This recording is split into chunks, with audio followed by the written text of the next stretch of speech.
नमस्कार, आप देख रहे हैं दीपक जर्नी ब्लॉग। तो दीपक जर्नी ब्लॉग में मैं आपका स्वागत करता हूं। तो समाजवादी पार्टी के 363 विधानसभा में चर्चित नेता सामू ठाकुर जी से आज मैं इंटरव्यू लेने का कोशिश कर रहा हूं और थोड़ा इनसे सवाल वगैरह भी पूछूंगा। तो नेताजी आप कैसे हैं? बढ़िया है। तो एक सवाल बड़ा गूंज रहा है हमारे 363 विधानसभा में। जिस तरह से सुरेंद्र सिंह जी बलिदान दिवस के दिन बड़े बोलेपन से सपा के लोग को घेरा और कहा कि मुझे अगर टिकट मिल गया तो 51,000 फुट से हराऊंगा ही नहीं, बल्कि सपा के लोग बिल में घुस जाएंगे। इस बयान पे आपका क्या कहना है? देखिए, मैं आपके चैनल को बहुत बहुत धन्यवाद और साधुवाद देता हूँ। जी और आपने जिस तरीके से मुझे सवाल किया है कि बैरिया विधानसभा में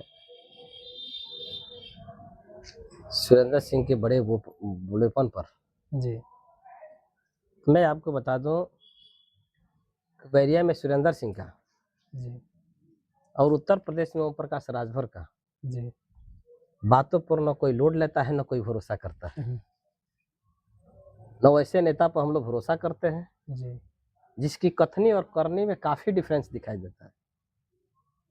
जैसे ओम प्रकाश राजभर बोलता कुछ, शाम को कुछ और बोलता है, सुबह कुछ और कुछ बोलता और है। बोलते हैं। ठीक उसी प्रकार से बैरिया विधानसभा में हमारे वो नेता है, इसका नाम का आपने जिक्र किया, सुरेंद्र सिंह। वो आज शाम को कुछ और बोलेंगे और सुबह कुछ और बोलेंगे। अच्छा उनकी अपनी ही बोली पर कमांड नहीं है कि मैं बोलता क्या हूँ।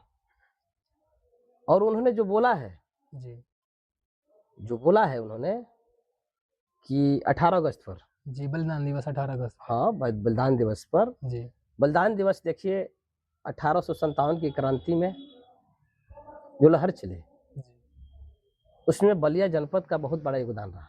बिल्कुल। सबसे पहले 1857 की क्रांति को किसी ने अलख जगाया तो बलिया के ही क्रांतिकारी नौजवान थे, जिसका नाम मंगल पांडे था। जी और तब पूरे देश में लहर फैला कि देश को आजाद कराना है।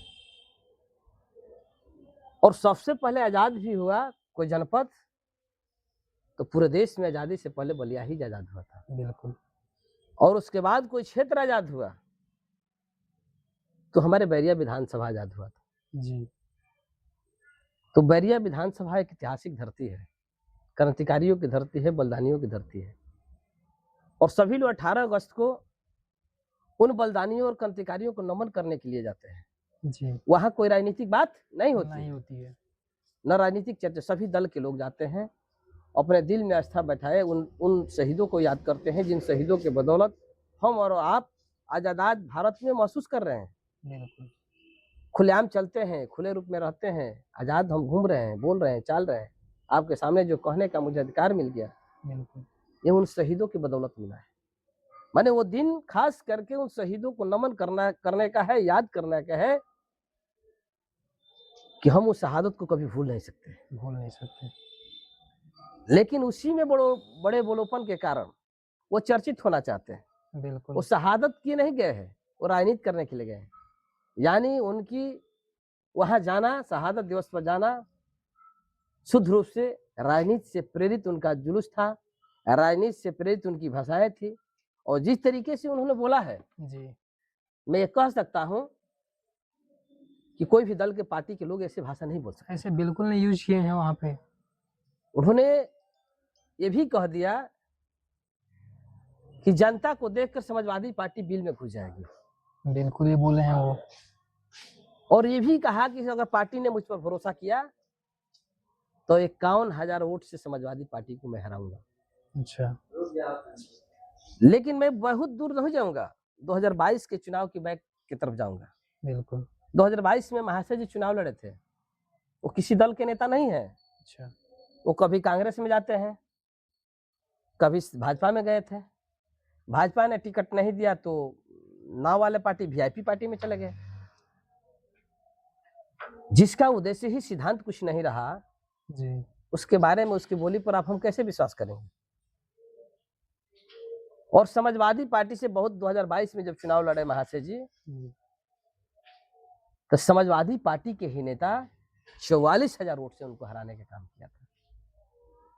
ये कौन सा नेता थे जो उनको 44,000 वोट से आ रहे हैं? हमारे बैरिया विधानसभा में हमारे पार्टी ने जयप्रकाश अंचल जी पर विश्वास किया, जी। तो जयप्रकाश अंचल जी ने उनको 44,000 वोट से हराया। अच्छा। वो दिन को याद नहीं कर रहे हैं वो, लेकिन फिर वो भरोसा मांग रहे हैं कि मुझे मौका मिला तो 51,000 से समाजवादी पार्टी को हरा दूंगा। वो तो अभी अपने आप को जीत घोषित करने की प्रयास कर रहे हैं। तो मैं कह ही रहा हूँ, उनकी जमीन पर पैर नहीं रहती है। जी। मैंने पहले भी कहा कि ओम प्रकाश राजभर उत्तर प्रदेश में और बैरिया विधानसभा सुरेंद्र सिंह का कोई लोड नहीं लेता है, बिल्कुल। न भरोसा करता है बातों पर।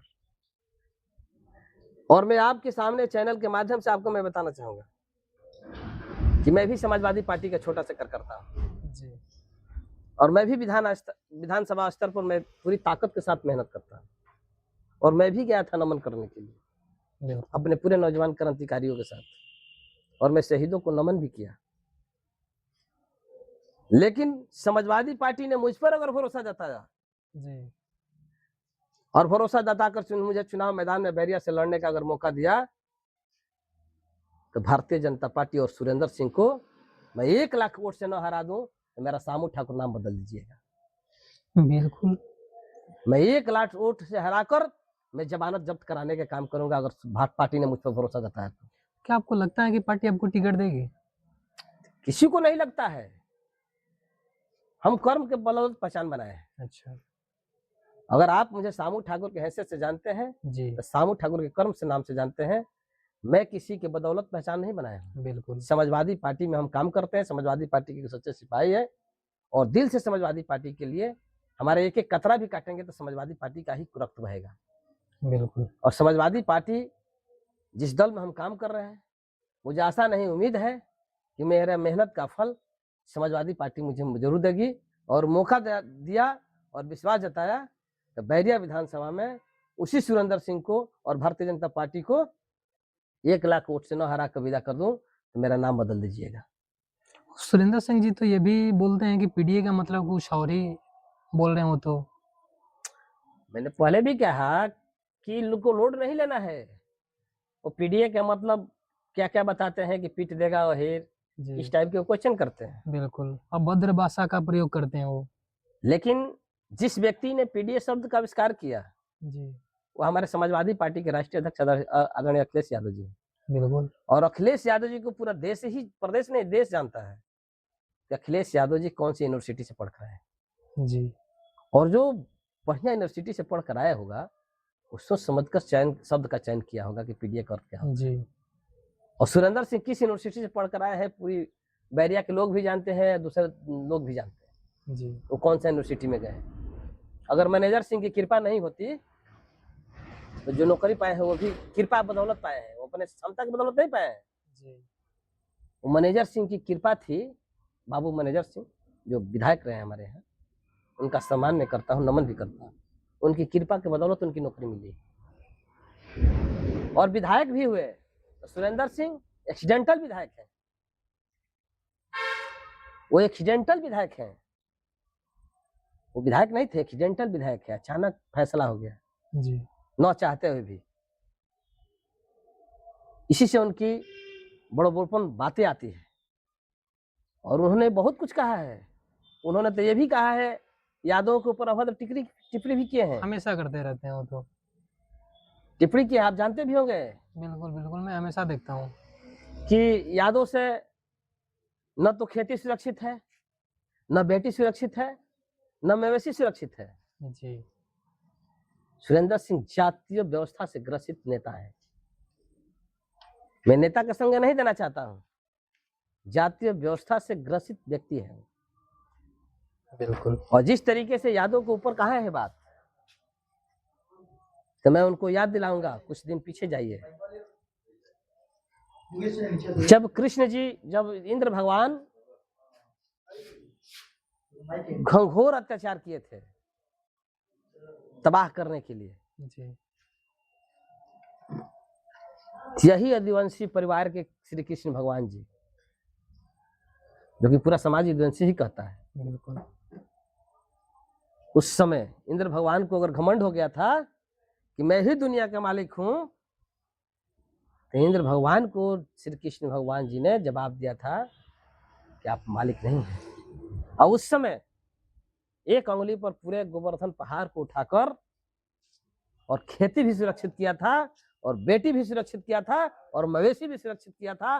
उसमें जात बंधन नहीं था, सबकी खेती सुरक्षित थी और सब जात की बेटी सुरक्षित थी और सब जात की मवेशी सुरक्षित थी। उन्हें जातीय व्यवस्था नहीं डाला, वो यादों में ताकत है। जी। भाई आपके चैनल के माध्यम को